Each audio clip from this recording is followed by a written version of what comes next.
بسم اللہ الرحمن الرحیم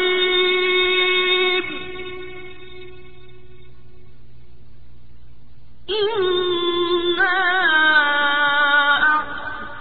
اعطیناک الکوثر۔ اعوذ باللہ من الشیطان الرجیم، بسم اللہ الرحمن الرحیم، الحمدللہ رب العالمین، والصلاة والسلام علی محمد و اہل بیتہ الطیبین الطاہرین، واللعنۃ الدائمۃ علی اعدائہم اجمعین، اما بعد فقد قال اللہ سبحانہ وتعالی فی کتاب المجید، بسم اللہ الرحمن الرحیم، شہر رمضان الذی انزل فیہ القرآن ھدی للناس وبینات من الھدی والفرقان، صدق اللہ العلی العظیم۔ عزیزان محترم، السلام علیکم ورحمۃ اللہ وبرکاتہ۔ ماہ رمضان المبارک کی آمد کے موقع پر سب سے پہلے ہم آپ تمام حضرات کی خدمت میں دلی مبارکباد پیش کرتے ہیں اور دعا کرتے ہیں کہ خداوند عالم ہم سب کو زیادہ سے زیادہ اعمال صالحہ بجا لانے کی توفیق عنایت فرمائے۔ خداوند عالم ہمیں ماہ رمضان المبارک کے آداب بجا لانے کی توفیق عنایت فرمائے اور خداوند عالم ہمیں معصیت سے محفوظ رکھے۔ عزیزان محترم، ماہ رمضان المبارک کی آمد کے موقع پر سب سے پہلے ہمیں ماہ رمضان المبارک کے آداب کو جاننا چاہیے کہ اس ماہ مبارک کے آداب کیا ہیں، یہ مہینہ کتنا عظیم ہے اور اس مہینے میں اللہ اور اس کے رسول ہم سے کیا چاہتے ہیں۔ جیسا کہ ہم نے آیہ کریمہ کی تلاوت کی، یہ سورہ بقرہ کی آیت نمبر 185 ہے۔ ارشاد پروردگار ہو رہا ہے، شہر رمضان الذی انزل فیہ القرآن۔ یہ ماہ مبارک رمضان اتنا مقدس مہینہ ہے کہ جس میں خداوند عالم نے اپنی کتاب قرآن مجید کو نازل کیا، جو سب سے عظیم کتاب ہے کائنات کی، قیامت تک کی تمام کتابوں میں سب سے عظیم کتاب ہے، اس سے عظیم کوئی کتاب نہیں ہے۔ اس کتاب کو خداوند عالم نے ماہ رمضان المبارک میں نازل کیا اور خود اس کتاب کے بارے میں خداوند عالم ارشاد فرما رہا ہے، ھدی للناس، یہ تمام عالم انسانیت کے لیے ہدایت کا ذریعہ ہے، نہ صرف مسلمانوں کے لیے، مومنین کے لیے، متقین کے لیے، یہ تمام انسانوں کے لیے ہے۔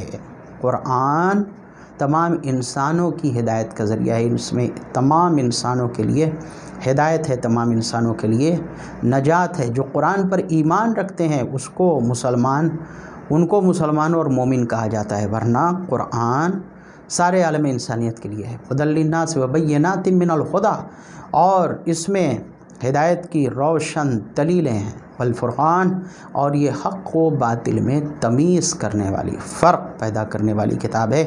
اس کتاب کے ذریعے یہ معلوم ہوتا ہے کہ کون سا راستہ صحیح ہے، کون سا راستہ غلط ہے، ورنہ ویسے تو راستہ سب اختیار کر لیتے ہیں، سب کا اپنا اپنا راستہ ہے، لیکن قرآن یہ بتائے گا کہ کون سا راستہ منمانی والا راستہ ہے، اپنا خود طے کیا ہوا راستہ ہے، اور کون سا راستہ وہ ہے کہ جو خداوند عالم نے آپ کے لیے طے کیا ہے۔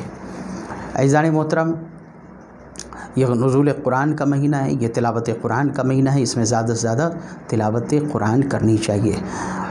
امالی شیخ صدوق میں ہم نے ایک روایت دیکھی ہے کہ سرکار رسالت مآب ارشاد فرماتے ہیں کہ جس شخص نے رمضان المبارک میں ایک آیہ کریمہ کی تلاوت کی، اس کا ثواب رمضان المبارک کے علاوہ ختم قرآن کرنے کے برابر ثواب ہے۔ یعنی عام دنوں میں، سال کے دوسرے ایام میں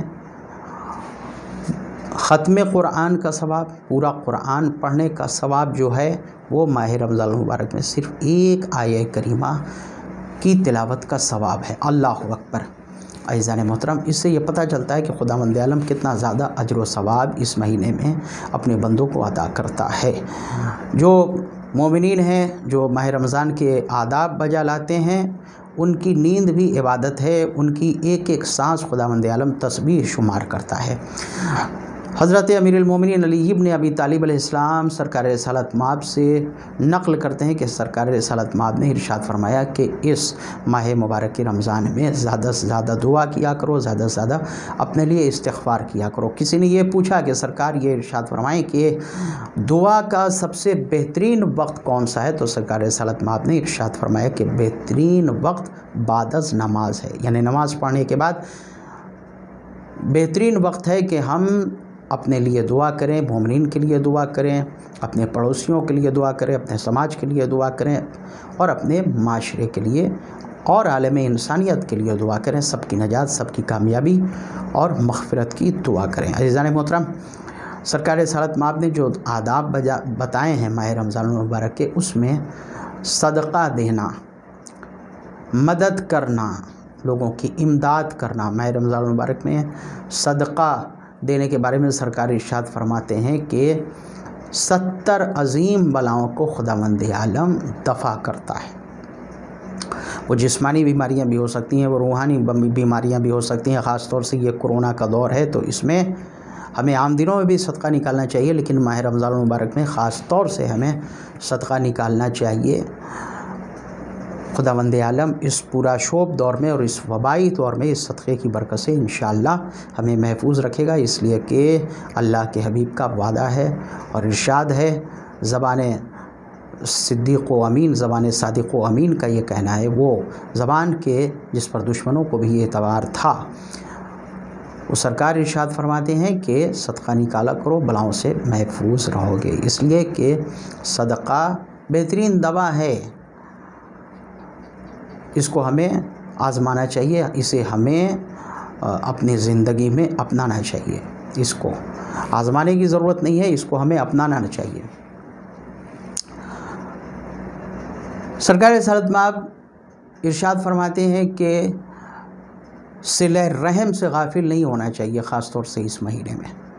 صلہ رحم یعنی اپنے عزیز، اپنے اقربا، اپنے بھائی بہن، والدین، چچا، پھوپھی وغیرہ جو بھی ہمارے قرابت دار ہیں، جو رشتہ دار ہیں۔ بعض روایت میں ہے کہ اس میں پڑوسی بھی شامل ہے بدرجہ اول، اس لیے کہ وہ ہمارے پڑوس میں رہتا ہے۔ ان سب کا ہم خیال رکھیں، ان سب کی احوال پرسی کریں۔ اگر وہ پریشان ہیں تو غافل نہ ہوں، ان کی احوال پرسی کریں، ان کی کچھ ضرورت ہو، ہم وہ ضرورت پوری کر سکتے ہیں تو پوری کرنے کی کوشش کریں۔ فرماتے ہیں سرکار رسالت مآب کہ جو شخص ماہ رمضان میں صلہ رحم کرے گا، خداوند عالم روز محشر اس کی طرف اپنی نظر عنایت کرے گا، خداوند عالم اس پر رحم و کرم کرے گا۔ برخلاف اس کے جو لوگ ماہ رمضان المبارک میں بھی قطع رحم کرتے ہیں، اپنے رشتہ داروں سے غافل رہتے ہیں، خداوند عالم روز حشر ان کی طرف نظر کرم نہیں کرے گا، نظر محبت نہیں کرے گا۔ عزیزان محترم، سرکار رسالت مآب نے غربا کی مدد کے ساتھ ساتھ یتیموں کی طرف ہمیں متوجہ کیا ہے کہ ماہ رمضان المبارک میں یتیموں کی خبر گیری کرو۔ سرکار ارشاد فرماتے ہیں کہ جو شخص ماہ رمضان المبارک میں کسی یتیم کی مدد کرتا ہے، کسی یتیم کی دلجوئی کرتا ہے، اعانت کرتا ہے، خداوند عالم روز محشر اسے عزت و احترام کے ساتھ صحن محشر میں وارد کرے گا۔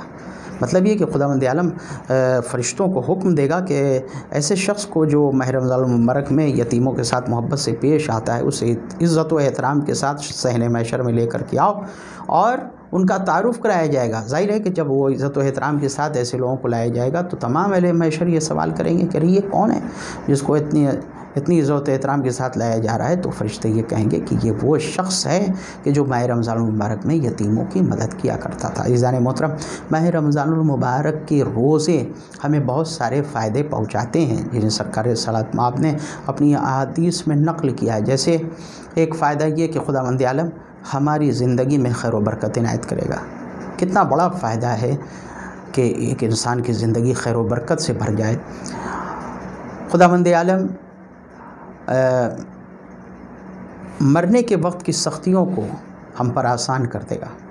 جاکنی کا عالم، وہ تو جانے والا ہی جانتا ہے کہ کتنا سخت ہوتا ہے اور اس پر کیا گزر رہی ہوتی ہے، اس کا اندازہ بھی نہیں لگایا جا سکتا، لیکن جو لوگ روزہ رکھتے ہیں خداوند عالم موت کے وقت کی سختیوں کو ان پر آسان کر دیتا ہے۔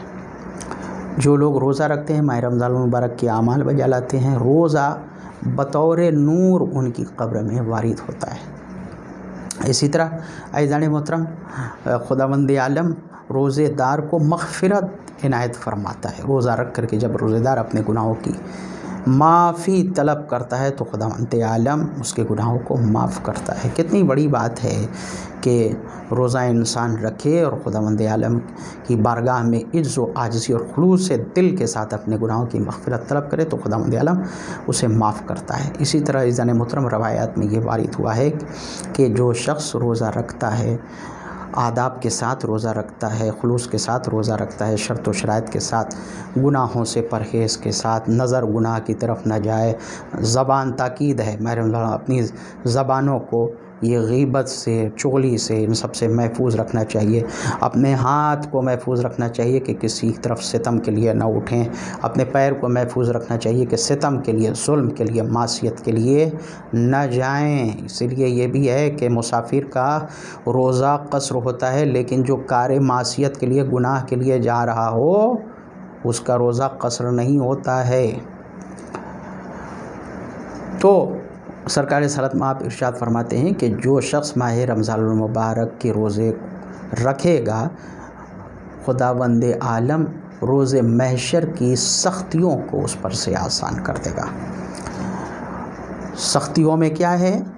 روز محشر بھوک کا عالم ہوگا مگر روزے دار بھوکا نہ ہوگا، روز محشر پیاس کا عالم ہوگا مگر روزے دار پیاسا نہ ہوگا۔ خداوند عالم اسے شکم سیر کرے گا، خداوند عالم اسے سیراب کرے گا۔ کیوں؟ اس لیے کہ اس نے ماہ رمضان المبارک میں روزے کے دوران بھوک اور پیاس برداشت کی۔ عزیزان محترم، یہ عظمت ہے، یہ آداب ہے ماہ رمضان المبارک کے۔ ہم اس سلسلے کو آگے بڑھاتے ہوئے کل انشاءاللہ ماہ رمضان المبارک کی نیت سے متعلق ہم گفتگو آگے بڑھائیں گے اور ماہ رمضان المبارک کے مسائل عرض کریں گے، لیکن بہتر ہے کہ جاتے جاتے ہم عرض کر دیں کہ ماہ رمضان المبارک کی نیت آپ ایک ساتھ کر سکتے ہیں جب چاند ہو جائے تو، کہ ماہ رمضان المبارک کے روزے رکھتا ہوں یا رکھتی ہوں میں واجب قربت اللہ، یا چاہیں تو ہر روز الگ الگ آپ نیت کر سکتے ہیں۔ نیت کرنے کا آخری وقت اذان صبح سے پہلے پہلے ہے، آپ اذان صبح سے پہلے پہلے نیت کر لیں کہ روزہ رکھتا ہوں یا رکھتی ہوں میں قربتاً اللہ۔ روزہ نام ہے اذان صبح سے لے کر کے مغرب تک ہر ان چیزوں سے پرہیز کرنے کا نام جس سے روزہ ٹوٹ جایا کرتا ہے۔ احتیاط کے طور پر ہم اذان صبح سے تھوڑا پہلے اور وقت مغرب کے تھوڑا بعد تک ہم ان چیزوں سے پرہیز کریں جن سے روزہ ٹوٹ جایا کرتا ہے۔ خداوند عالم سے دعا ہے